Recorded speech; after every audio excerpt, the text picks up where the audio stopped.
when I first became a doctor. If you asked me the same question about euthanasia, I would have said it should be an option for some people in some circumstances.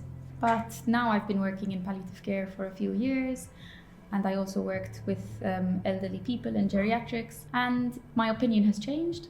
And actually, I believe that with good, compassionate palliative care and support, euthanasia shouldn't be needed. And I don't think it is needed if we can support people in the right way. And people shouldn't be pushed to have to choose between an assisted death because of this fear of the unknown and fear of dying in pain and suffering. And just that I feel the conversation needs to be about palliative care and palliative care reaching more people, because if everyone had good palliative care, I don't think they would feel the need to end their life because they would be better supported. Palliative care needs to be available for everyone who is approaching the end of their life. Otherwise, they don't have the right experience, or they haven't had the right service to be able to be reassured that they will be comfortable when they come to the end of their life. So they think that assisted dying is the only option so that they're not suffering when they come towards the end. Palliative care, we try to control symptoms as much as possible and support people to live with dignity and with good quality of life for as long as they feel it is good quality of life. And when they feel that enough is enough, they're allowed to say, I want to stop pushing, I want to just be kept comfortable, and they die naturally from their disease.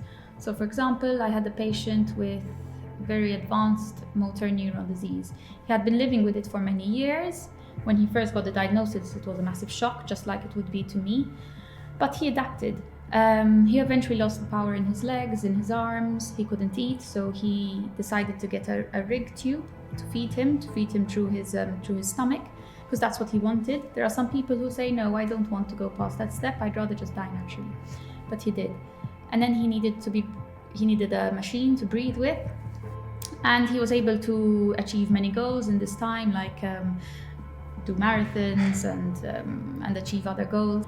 But then a time came when he couldn't communicate anymore, or he was losing the power in his eyes, which was how he used to blink to communicate with his family.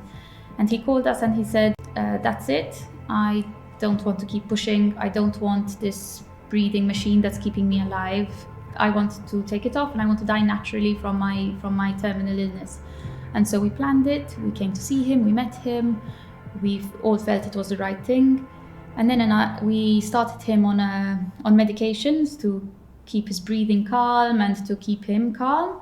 And then we slowly removed the oxygen and the breathing machine, and we kept giving him medications to make sure he was completely comfortable, completely settled. Assisted dying or euthanasia is taking something, so a poison or medications, to end your life. So you're actively ending your life by taking medications, a concoction of something. It depends on what the protocol is.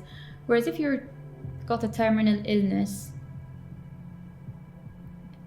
and you reach a point where your quality of life is not okay for you, it's not acceptable, it's okay to say, I'm suffering now, or for me, this is not a life.